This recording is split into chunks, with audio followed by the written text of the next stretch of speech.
Oh my God, y'all. I am touching the walls of Byzantium. I am touching something that Constantine could have touched. St. Augustine said, "The world is a book, and those who do not travel read only one page." Don't get me wrong, I love Atlanta, but the world is a mighty big place. Good morning, veggie enthusiasts. I got up bright and early today, and even though it's an overcast day, it's still a good day. I love how I got up early enough to where I beat the traffic. It's pretty awesome because there's nobody out on the street today. Lots to do. I am going way out to the city walls today to see the Chora Church, and then coming back inside to Sultanahmet to see the Hagia Sophia. I'm doing those things today because we are going to transition today from the Byzantine period to the Ottoman period. And I think one of the best ways to do that is by looking at the churches. In the year 1453, the Byzantine Empire was conquered by the Ottoman Empire. The Ottoman Sultan at the time was Mehmet II. He's known as the Conqueror. He was in his early 20s when he accomplished perhaps his greatest achievement. At that point, what were Christian churches all over the place became mosques. Many of those today are museums, like the ones that I'll be visiting. The Chora Church is perhaps the best example of a Byzantine church. Whew. Walking up this mountain and talking is no joke. It's perhaps the best example of a Byzantine church due to the mosaics that it has, which tell a story. Then I'm going to go back inside the city to the Hagia Sophia, which was once a church. In fact, it's older than the Chora Church, but then it became a mosque like the Chora Church, but where the Chora Church still looks like a church, the Hagia Sophia looks like a mosque. I'm gonna quit talking. Whew. I'll see you guys in a second when I get to the top. So I'm gonna catch the metro to get out to the edge of the city. The Chora Church is on the far, far edge of the city. And according to the map, on the way out there, we should get a really good view of the city walls.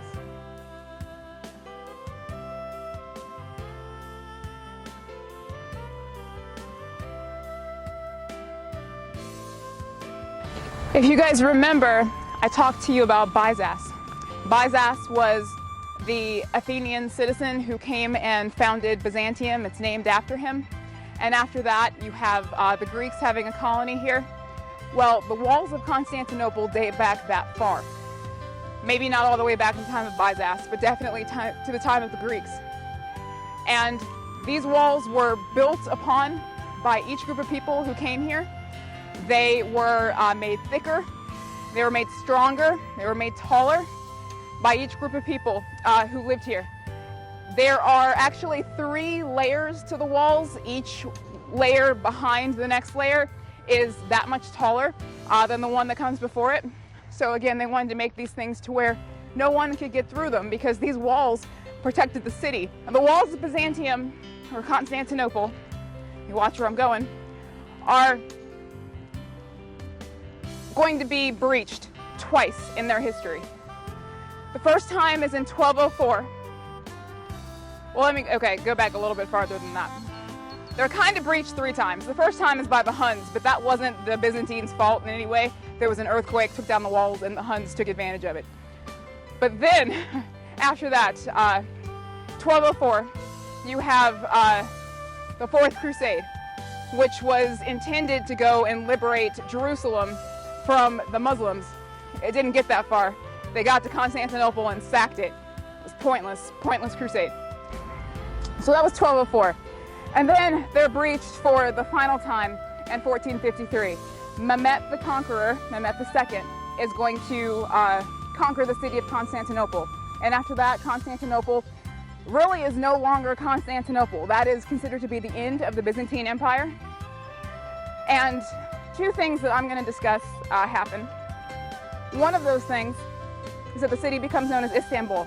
Now, the city had kind of always been known as Istanbul.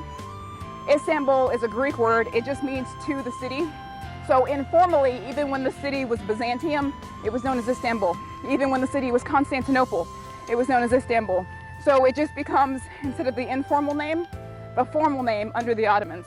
Now, it doesn't become the official name of the city until 1923 under the Republic. Two, the Christian churches become mosques. Not every single one of them, but a lot of them are going to become mosques. And in some cases,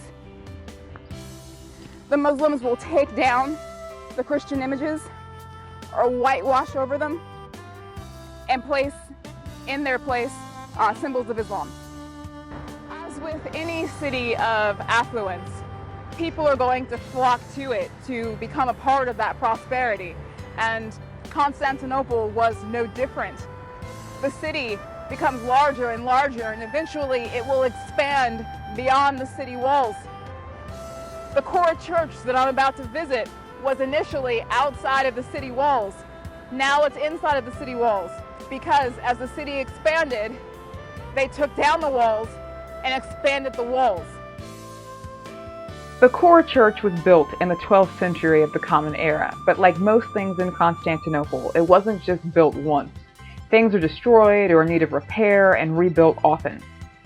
After the Muslim conquest of 1453, the Chora Church became a mosque. Its mosaics, the descriptive and colorful tile imagery, were whitewashed. This was not so much a sign of disrespect for Christianity, but more of a symbol of how Muslims don't do holy images.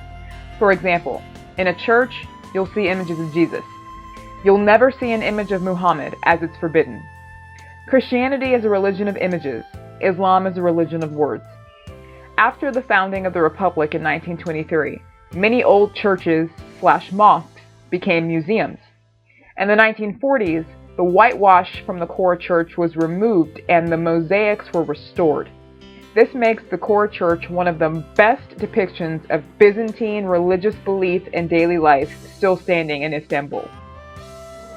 Keep in mind that most of the people who lived during this era are illiterate, so each mosaic tells a story, and the story begins with the entrance and concludes at the exit. This image is called the Incarnation, in which Mary carries Jesus within her. The next image is Joseph dreaming. Joseph is being told in a dream about Mary's miraculous pregnancy. I'm going to skip a few images now to get to the point. This one shows Jesus' birth. The next one depicts Jesus performing the miracle of multiplying loaves. Now I'm going to yada yada yada some stuff, or this video will be an hour. Jesus is crucified and he rises again. This last mosaic in the church is called the Anastasis, and it depicts Jesus descending into hell to retrieve the righteous from the Old Testament. For example, you see him pulling out of hell Adam and Eve. Also, if you look just beneath Jesus' feet, you'll see Satan bound. Hopefully you now have some concept of a mosaic and the function that mosaics served in the Byzantine Church. That was a fun excursion to the outskirts of town. Let's head now back into town to see the Hagia Sophia. And hopefully you guys will be able to see and understand why, even though I've done my best to do this as chronologically as possible, the Hagia Sophia was built before the Chora Church. But the Chora Church is a better representation of a Byzantine church, where the Hagia Sophia is a good representation not only of a church, but also of a mosque, and especially of the influence of the conquest. And you'll be able to see how really Islam and Christianity kind of work together to make something really beautiful. Don't forget to leave your comments below. If you enjoyed this video, then give it a like. Subscribe if you haven't already, and don't forget to stalk me on Instagram at ATLVegOut.